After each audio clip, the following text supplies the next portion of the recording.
Adopter une déclaration de l'Union africaine pour mettre fin aux violences faites aux femmes et aux filles.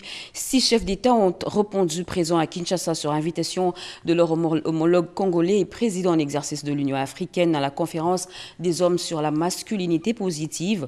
Une particularité, l'engagement des chefs d'État et des gouvernements pour apporter des réponses adaptées à ce fléau. Après la pluie de ce matin, la ville de Kinshasa affichait un autre visage. Le boulevard triomphal a été transformé en un lac artificiel. Les usagers de la route ont assisté à un spectacle proche d'un tsunami. Je ne vous en dis pas plus sur les images dans ce journal. Voilà pour les titres. Mesdames et messieurs, bonsoir et très heureuse de vous retrouver à travers cette grande édition d'information sur la chaîne nationale. Conférence des hommes sur la masculinité positive. Kinshasa a reçu plusieurs hôtes de marque. 6 chefs d'État ont foulé le sol congolais et justement avant les débuts de cette conférence, le président de la République démocratique du Congo a reçu en tête-à-tête ses homologues rwandais et sénégalais avec Paul Kagame et Macky Sall. Le président de l'Union africaine, Félix-Antoine Tshisekedi Tshilombo, a évoqué les questions liées aux stratégies à adopter pour mettre fin aux violences faites aux femmes et aux filles sur le continent. Les questions bilatérales qui concernent leurs pays respectifs ont occupé une place de choix. Guilain Kabaloundi. C'est un retour effectif que la République démocratique du Congo fait sur la scène diplomatique. Mercredi, après avoir réuni au Palais du Peuple des dirigeants et des décideurs africains dont le président zambien pour DRC Africa Business Forum, Kinshasa accueille ce jeudi sur invitation du président Félix-Antoine Tshisekedi Tshilombo des chefs d'État pour un sommet sur la masculinité positive. À l'occasion de cette importante rencontre en terre congolaise, le cérémonial protocolaire a été déroulé au Palais de la Nation pour 2 chefs d'État africains. D'abord, le Rwandais Paul Kagame. Accueillis par son homologue congolais Félix Tshisekedi, les 2 présidents ont pris la direction du bureau officiel du palais présidentiel pour un tête-à-tête. Durant près d'1 heure, ils ont passé en revue plusieurs questions d'intérêt commun, parmi lesquelles l'engagement des dirigeants africains à mettre fin aux violences faites aux femmes et aux filles, mais aussi la coopération bilatérale entre la République démocratique du Congo et le Rwanda. Nous avons eu des discussions concernant la coopération bilatérale entre nos 2 pays. Nous avons parlé du développement, de la stabilité et de la paix dans la région entre nos 2 pays, mais aussi des causes de cette insécurité. Et cette conférence nous a donné une bonne opportunité de renouveler notre amitié et une coopération pour améliorer la relation entre nos 2 pays. Nous avons effectivement abordé le problème de cette conférence sur la masculinité positive, le rôle que les hommes doivent faire pour protéger davantage les femmes des violences qui sont faites sur elles, mais également de la promotion de celles-ci dans la vie sociale. Et le président Kagame est très en avance là-dessus, sur la participation et le rôle des femmes dans les institutions. Donc on a beaucoup discuté là-dessus. Également des problèmes bilatéraux et qui concernent nos pays respectifs. Autre chef d'État reçu en tête-à-tête à l'occasion de la conférence sur la masculinité positive, c'est Macky Sall. Successeur de Félix Tshisekedi à la tête de la présidence tournante de l'Union africaine en 2022, le président sénégalais a, après des honneurs militaires, longuement échangé avec son homologue congolais. Outre les questions relatives aux stratégies pour mettre fin aux violences faites aux femmes et aux filles, les 2 dirigeants ont eu une convergence des vues sur de nombreuses questions africaines.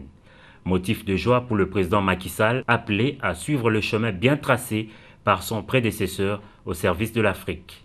Que je réponds à l'invitation de mon président, le président de l'Union africaine. Et j'ai pu échanger avec lui, d'abord au plan bilatéral sur notre coopération. Il faut savoir que nos 2 pays ont chacun un ambassadeur chez l'autre, mais surtout la convergence de vues sur les questions africaines, que ce soit sur le plan de la sécurité, que ce soit sur le plan également de l'investissement et de la coopération, sur le plan des infrastructures africaines. Je pense que nous avons une parfaite convergence de vues et je suis sûr qu'à sa suite, le chemin sera tracé pour moi pour continuer cette œuvre au service de l'Afrique. Tout en remerciant les Sénégalais de sa présence à Kinshasa, le président Félix-Antoine Tshisekedi Tshilombo a émis le vœu de voir à travers ce sommet l'Afrique s'inscrire dans la lutte contre les violences faites aux femmes et aux filles en adoptant une déclaration de l'Union africaine.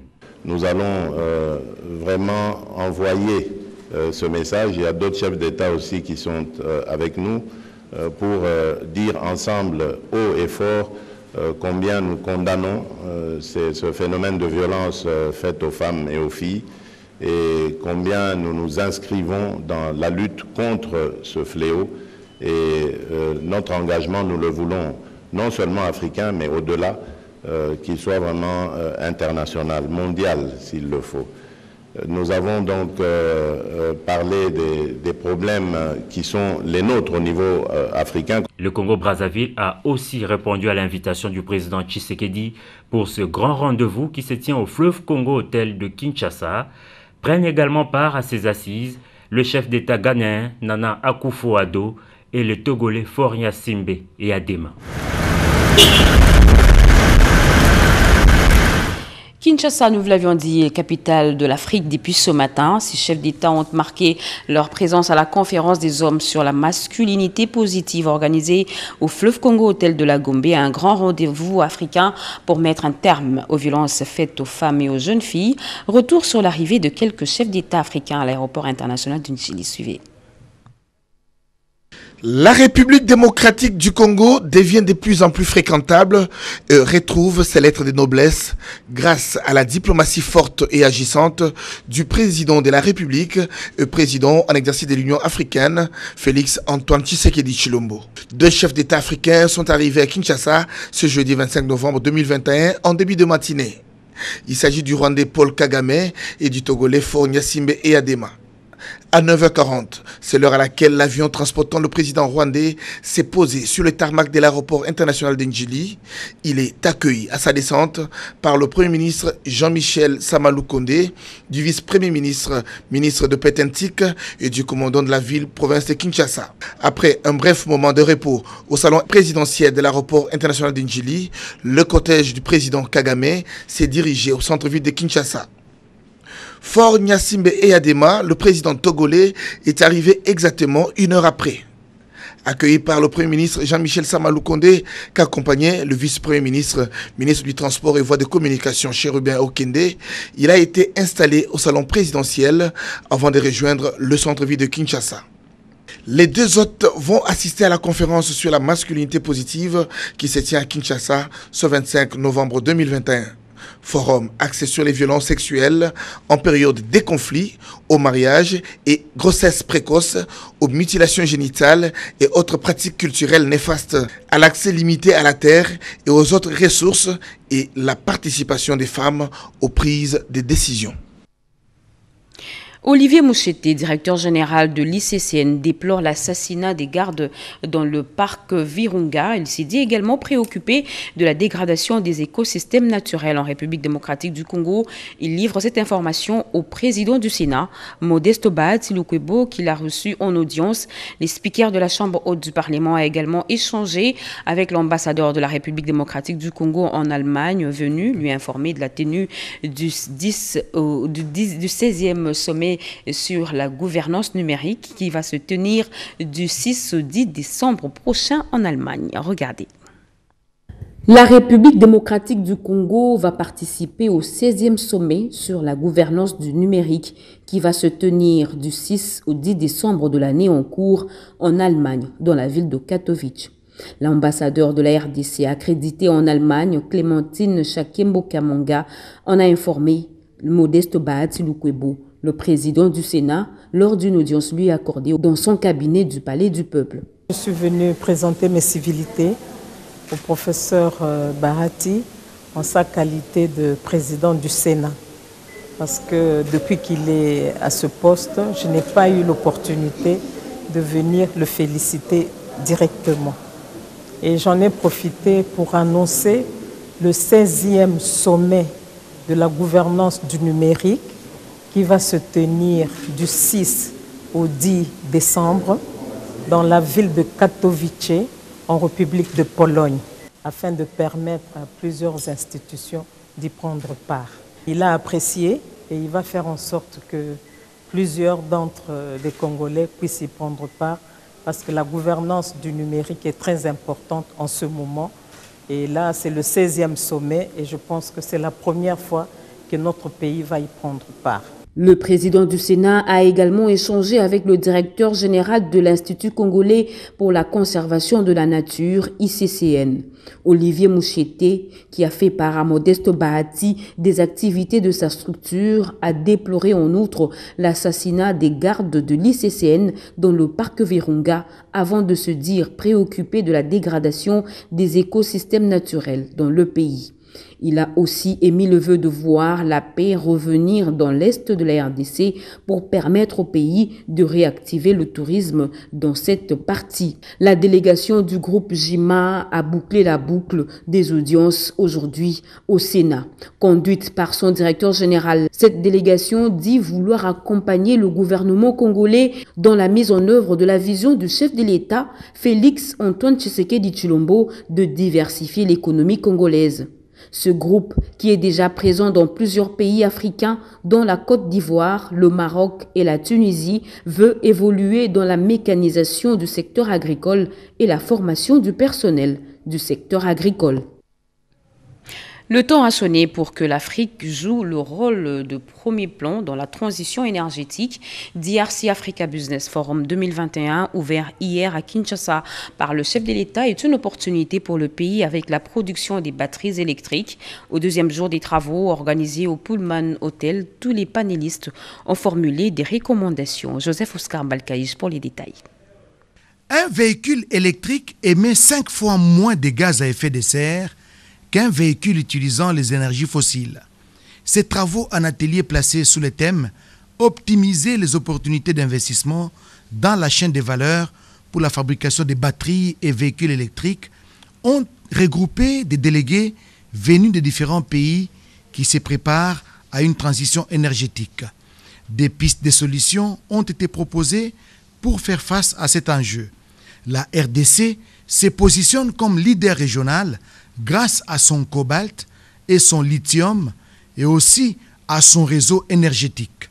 Il y a encore des efforts à faire et en tout cas de la place pour les investissements dans la mesure où l'énergie reste le point clé pour que l'industrie de la batterie et de véhicules électriques se développe en RDC. Pour le vice-président de la FEC, Eric Monga, un des panélistes à ce forum, la RDC a tous les atouts et à la GECAMI de jouer son rôle. Parce que nous avons tout avec nous, nous ne devons pas toujours attendre que ça vienne de très loin. Et alors, c'est la GECAMI qui doit jouer son rôle. Ce panel de haut niveau a connu des interventions musclées de plusieurs acteurs, aussi bien par visioconférence qu'en présentiel, avec des contributions de haute facture. Et pour le ministre de l'Industrie, Julien Paluku, la tenue de ce forum économique donne à la République démocratique du Congo l'ambition d'être leader mondial dans la construction des batteries électriques. À lui seul, le pays assure près de 70% de la production de cobalt et nous avons la plus grande réserve de lithium au monde, les matières premières qui interviennent dans la transition énergétique et qui font de la RDC la meilleure destination au monde. On l'écoute. L'avènement des batteries, voitures électriques et énergie propre, la République démocratique du Congo veut jouer pleinement son rôle des pays solutions dans la transition écologique et énergétique pour le décollage économique de l'Afrique en général et de son décollage en particulier. La volonté de matérialiser ce projet ambitieux a été approuvée par les États et les partenaires financiers à travers la signature d'actes d'engagement. Satisfectie du ministre de l'Industrie, Julien Paluku Kaongia, initiateur de ce forum de haut niveau, DRC Africa Business Forum, présidé par le chef de l'État, Félix Antoine Tshisekedi Tshilombo. C'est ici et maintenant que commence effectivement cette structuration et la mise en place de l'usine de production de précurseurs de batteries en République démocratique du Congo. Nous étions en négociation déjà avec la Fédération des entreprises du Congo et avec la GECAMIN, qui est la Générale des carrières des mines, pour que la première usine pilote soit basée à Lubumbashi et les entreprises minières sont prêtes à pouvoir approvisionner cette usine de production en matières premières. Lorsqu'il y a une volonté et doublée d'une détermination, tout peut se faire. Et nous avons reçu des instructions de la part du président de la République pour dire que nous devons changer les narratifs congolais. Voilà maintenant que nous sommes un pays solution à travers deux modèles, les modèles de nos forêts et les modèles de nos minéraux. L'insécurité à l'est de la RDC ne peut occulter l'élan de développement du pays dans plusieurs domaines, a signifié le ministre de l'Industrie. La Cadeco a désormais un allié de taille qui va lui permettre de renaître de ses cendres. L'entreprise Aron Sefou est prête à y investir. C'est ce qui justifie la signature d'un procès verbal d'entente entre les responsables de la Cadeco et de cette entreprise sud-africaine en présence de la ministre d'État, ministre du portefeuille. Témoin de l'événement, Angèle Mabiala et Eli Tumba. Après la présentation de haut niveau sur le système bancaire central et la solution de paiement d'Afrique Limited faite par l'équipe de Direct Transact, les deux parties ont convenu que dans le cas où une transaction est conclue entre le gouvernement de la République démocratique du Congo en tant qu'actionnaire à 100% de Cadeco pour la relance de cette banque avec l'entreprise Aron Sefou Israël, comme cela peut être convenu entre eux au moyen d'un accord écrit, l'État accepte qu'Afrique Limited fournisse le système bancaire central et la solution de paiement à Cadeco, sous réserve que l'accord cadre de service d'Afrique Limited soit négocié et signé entre Afrique Limited, Cadeco SA et l'entreprise Aron Sefou Israël, de quoi réjouir la partie sud-africaine. We believe that plan has been placed. Et ce partenariat est tellement important afin que nous puissions atteindre votre vision et votre objectif que vous avez pour votre banque.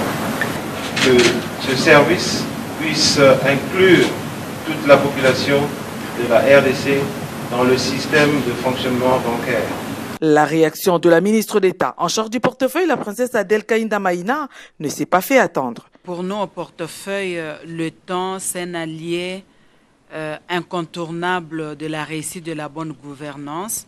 Nous allons mettre à profit ces temps pour que réellement Cadeco puisse se conjuguer au présent dans sa relance. Cette mission a permis aux parties prenantes de recueillir des informations afin de définir quel type de partenariat il faudra tisser avec des investisseurs sud-africains pour que nous parlions dans les jours à venir d'une Cadeco rénovée, de fond en comble. Depuis Mailing Mail, Eli Tumba, Angèle Mabiala Landou pour la radio-télévision nationale congolaise.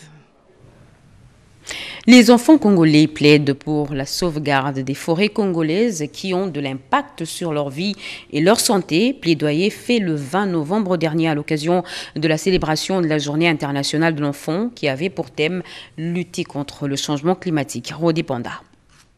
Il faut sauver nos forêts pour nous sauver nous-mêmes. C'est l'essentiel du plaidoyer des enfants à l'occasion de la journée de l'enfant célébrée le 20 novembre de chaque année. Une cérémonie organisée par le ministère du Genre, Famille et Enfants à l'Académie des Beaux-Arts en collaboration avec l'UNICEF. Lutter contre le changement climatique est le thème mondial pour cette année. En RDC, les forêts disparaissent chaque jour, d'où cette interpellation de Ketcha Passou auprès de l'UNICEF. Quelle excuse avons-nous pour continuer à tuer nos forêts, à nous développer et à nous mener vers un suicide collectif? Quelle excuse? À chacun de donner sa réponse.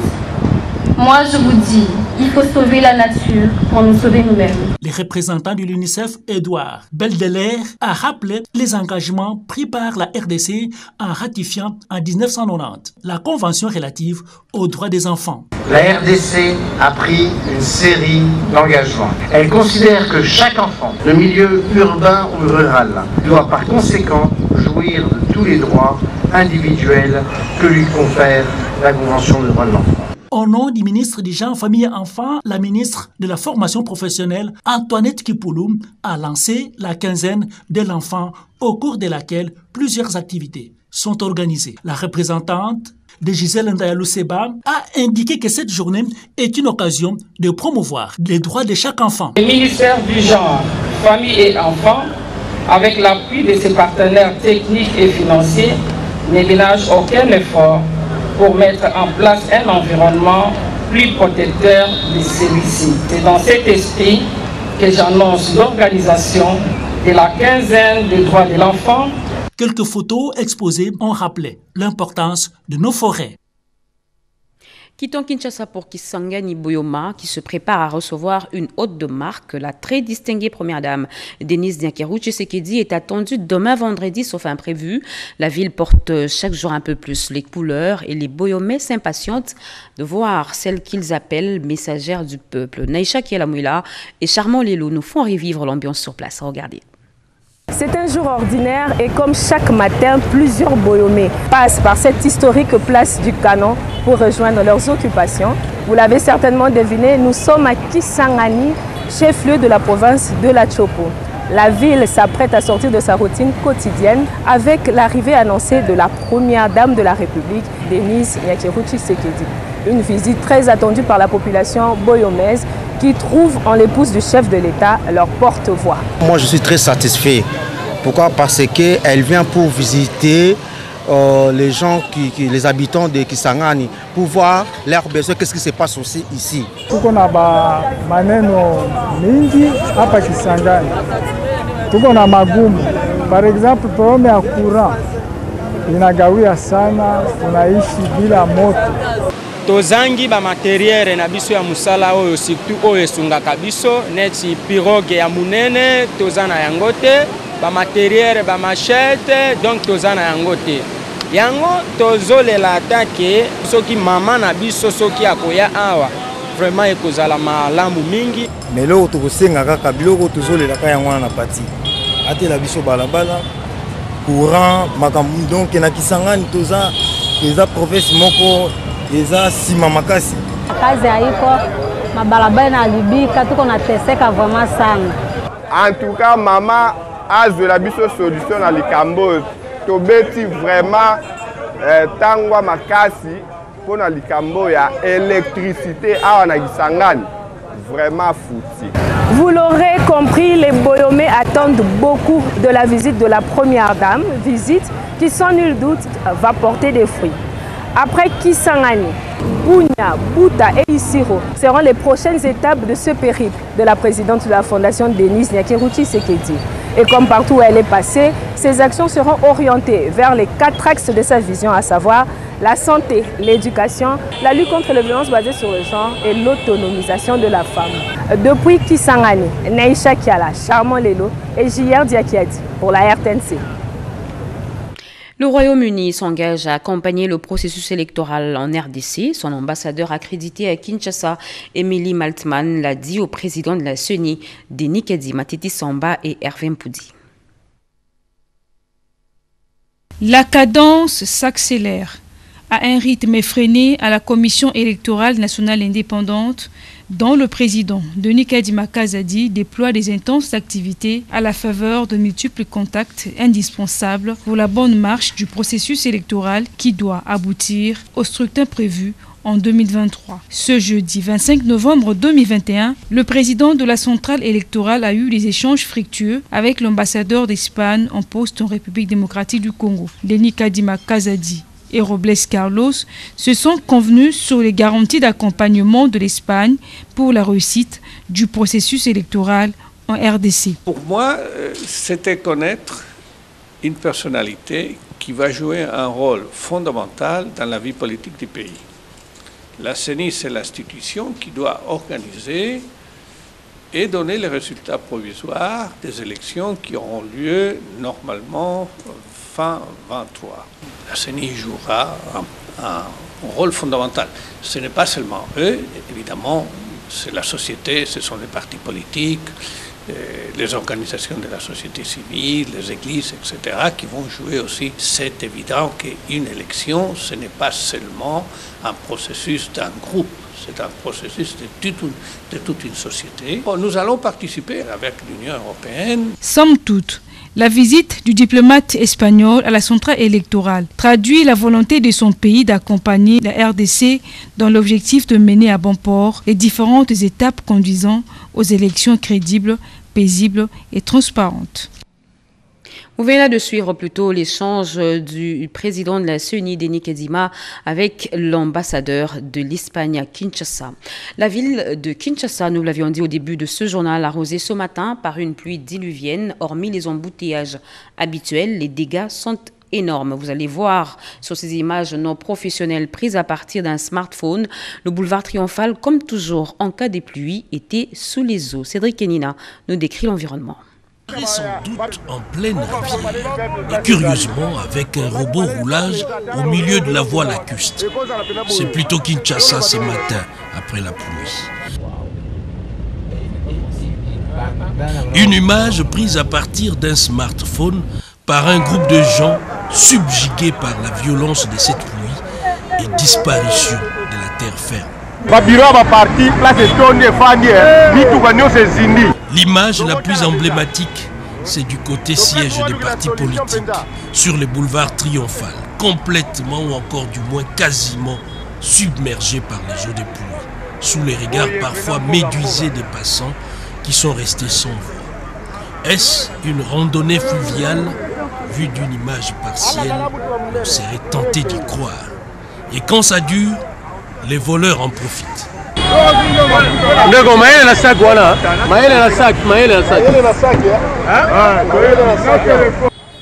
Même sous les eaux, une course-poursuite peut être engagée. Comme quoi, certains voleurs sont des amphibiens, c'est-à-dire ont la capacité de courir sous les eaux. Merci Cédric Kenina. Fin de la session de mise à niveau de 202 comptables publics de Kinshasa et 50 autres des provinces de Katanga et de Sud-Kivu. C'est l'École nationale des finances qui a assuré cette formation dans la droite ligne de renforcement des mécanismes de lutte contre la corruption en vue d'améliorer la gouvernance des finances publiques en République démocratique du Congo. C'était en présence du ministre des Finances Nicolas Kazadi. Ricky Nzuzeloya Mayuel. Ils sont désormais bien outillés pour assurer une meilleure exécution du budget et traçabilité de la comptabilité de l'État. Les 252 comptables publics formés au Centre d'excellence de l'École nationale des finances viennent de recevoir leur brevet de fin de formation demain du ministre des Finances Nicolas Kazadi. Pendant 38 jours, ils se sont familiarisés, entre autres, avec le système de gestion comptable selon les nouvelles règles de la comptabilité publique induites par la loi relative aux finances publiques, l'OFIP. L'occasion pour le ministre des tutelles de valoriser ce corps et de rassurer les comptables publics de sa franche collaboration. Cette formation tombe à point nommé. À point nommé parce que l'actualité de tous les jours et l'exercice de mes responsabilités me montrent à quel point c'est important de veiller à ce que l'exécution du budget soit faite dans les meilleures conditions possibles afin de sécuriser les recettes, mais aussi et surtout les dépenses. Voilà pourquoi j'ai tenu à être présent moi-même ici. Et de mon point de vue, il faut que le comptable soit le dernier verrou et donc le principal partenaire de l'ordonnateur pour préserver les finances publiques.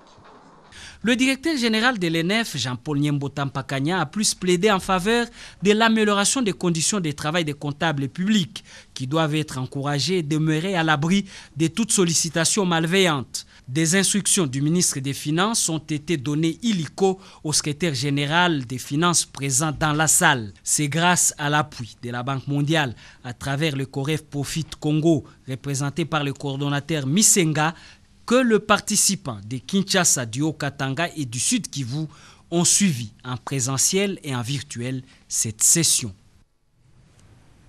Et les experts comptables et les acteurs du secteur minier seront dans les tout prochains jours en séminaire avec comme thème l'expert comptable dans les entreprises du secteur extractif en RDC pour assurer un succès sans faille de ces assises. Une réunion préparatoire a eu lieu au siège de l'Ordre national des experts comptables. Jacques Chibobameji et Junior Bonyoma. Dans tout le pays du monde, la principale source de revenus d'un gouvernement est constituée des impôts. En République démocratique du Congo, les entreprises extractives contribuent largement aux recettes de l'État à travers les impôts auxquels elles sont assujetties. D'où l'importance pour les opérateurs économiques œuvrant dans les secteurs miniers, de bien maîtriser la fiscalité, la comptabilité y afférente, dont les opérations réalisées sont complexes et spécifiques. C'est dans cette logique que l'Ordre national des experts comptables de la République démocratique du Congo, Conseil provincial de Kinshasa, a tenu une réunion préparatoire du séminaire de 2 jours qui se tiendra à Béatrice Hôtel du 1er au 2 décembre 2021. Ce séminaire est intitulé « L'expert comptable dans les entreprises du secteur extractif en RDC ». Il sera question de l'analyse de la fiscalité des entreprises minières et pétrolières ainsi que de la comptabilité et de l'audit des opérations spécifiques du secteur minier et pétrolier. Sont conviés à cette formation les experts comptables membres de l'ONEC RDC, les dirigeants et cadres des entreprises et toute personne intéressée par la fiscalité, l'audit et la comptabilité. Cette formation sera sanctionnée par la remise des attestations de participation à un crédit. En heure de formation sera attribué aux experts comptables pour l'exercice 2021. Pour les conditions de participation à ces séminaires, les bureaux de l'ONEC au numéro 16 sur l'avenue de la Paix, commune de la Gombe, immeuble Diomi, restent ouverts. La ministre belge de la coopération au développement séjourne à Kinshasa et elle a visité l'hôpital Saint-Joseph de Limete. Question d'évaluer leur appui à cette formation médicale et de faire d'autres actions pour la prise en charge des malades. Constance Mananga. Les droits des femmes, l'égalité des genres et la lutte contre les violences basées sur le genre. La coopération belge veut soutenir des projets de riposte.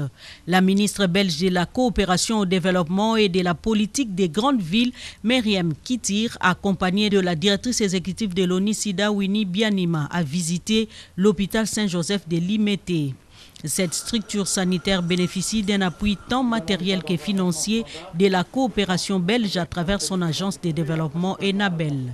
J'ai entendu qu'une petite fille de 13 ans a eu une petite bébé de 5 mois et je suis très heureux de voir que le soin qui a été ici sur l'hôpital, c'est une approche globale. Il n'y a pas seulement le service de soins physiques, mais il y a aussi des attentions pour le soin mental et pour le soin juridique. Une visite saluée par le médecin directeur de cette formation sanitaire, François Patanléon Kajingoulou. Comme la ministre est passée dans le cadre des violences faites aux femmes, il faudrait étendre l'implication de la Belgique partant de l'hôpital Saint-Joseph pour atteindre d'autres hôpitaux de la République démocratique du Congo. Grâce à ENABEL, les programmes de lutte contre les violences sexuelles PLVS a pris en charge 4319 victimes et plus de 5000 autres ont été accompagnés psychologiquement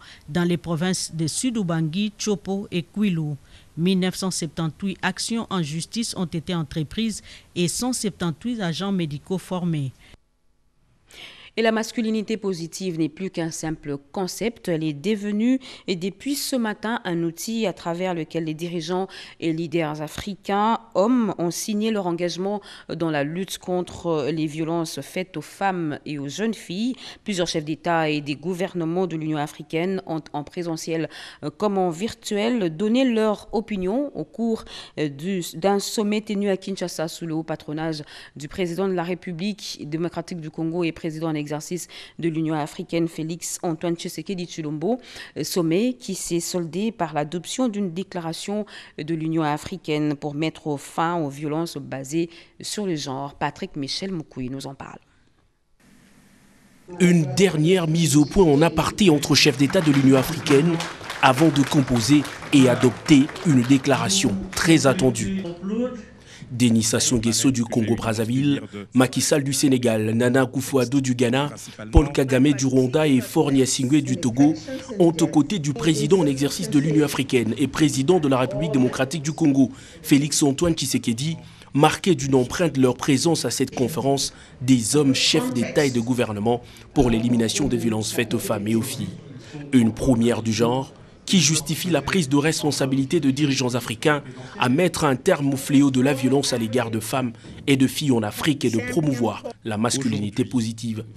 Dans un tout premier temps, Ellen Johnson Sirleaf, prix Nobel et présidente du réseau de femmes dirigeantes africaines, a défini les objectifs de la conférence et souligné la pertinence de la masculinité positive et la manière dont le document final en conjonction avec les instruments régionaux passés fonctionnera pour mettre fin à la violence à l'égard des femmes et des filles. Malgré les progrès et les programmes concertés entrepris, les violences contre les femmes et les filles restent, selon le président de la Commission de l'Union africaine, l'une des formes de violence des droits de l'homme les plus répandues et les plus socialement tolérées en Afrique. Les arguments de Moussa Faki Mahamat ont été pratiquement soutenus par la secrétaire générale adjointe des Nations Unies. Le leader de l'Union africaine sur les questions de genre et de développement en Afrique, Nana Akufo-Addo, président du Ghana, a appelé ses pairs chefs d'État à s'engager fermement aux côtés de femmes leaders pour donner des réponses efficaces à cette question. Le sommet de Kinshasa visait au-delà de ses objectifs premiers à renforcer la culture masculine en Afrique, a déclaré le président Félix Antoine Tshisekedi entre les lignes d'un discours rassembleur autour de la question des violences faites aux femmes et aux jeunes filles. Le président en exercice de l'Union africaine et président de la République démocratique du Congo a appelé les dirigeants africains à saisir cette opportunité pour être les premiers à mettre en œuvre un instrument efficace pour mettre fin aux violences faites aux femmes afin de donner l'impulsion au monde. Protéger la femme, c'est honorer sa vie, a-t-il dit.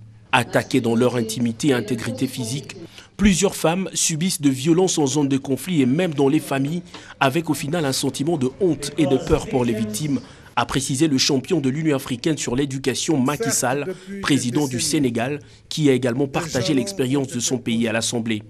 Le Sénégal, puis le Rwanda, avec son président et leader de l'Union africaine sur la réforme institutionnelle, Paul Kagame, qui lui a recommandé à son tour que la paix et la sécurité soient la priorité de toute action. La dimension continentale de la question a motivé le président en exercice de la Commission économique des États de l'Afrique centrale CEAC et président du Congo-Brazzaville Denis Sassou Nguesso à marquer l'adhésion de sa structure et de son pays à cette campagne. Plusieurs autres chefs d'État et de gouvernement d'Afrique ainsi que les activistes de la société civile vont dans la foulée marquer leur adhésion à l'atteinte des objectifs de ce sommet. Des engagements qui rassurent les femmes leaders engagées dans la cause comme la première dame de la République, Denise Nyakiro Tshisekedi, qui depuis 3 ans maintenant a fait de la lutte contre les violences basées sur le genre un des axes de sa vision. Ces assises de Kinshasa auront eu le mérite d'être l'élément déclencheur de l'engagement de leaders hommes du continent pour mettre fin à ce fléau de la violence contre les femmes et les jeunes filles en Afrique, qualifié de pandémie de l'ombre. Et ne zappez pas, juste après ce journal, vous suivrez en page magazine la tenue du cadre de dialogue et de concertation entre le Sénat congolais et les présidents des assemblées provinciales de la République démocratique du Congo, premier du genre organisé par le bureau du Sénat, chapeauté par le président Modeste Ba Tshilukwebo, au cadre choisi l'hôtel Béatrice de Kinshasa du 15 au 19 novembre 2021. Fin de ce journal, mesdames et messieurs. Merci de l'avoir suivi. Merci à vous qui nous suivez partout ailleurs sur satellite. Vous êtes sur la RTNC. L'actualité continue sur nos antennes. Retrouvez à 23h Serge Merlin Mata Grand. Sera pour moi le plaisir de vous retrouver demain à 20h. Très bonne suite de programme sur la chaîne nationale. Au revoir.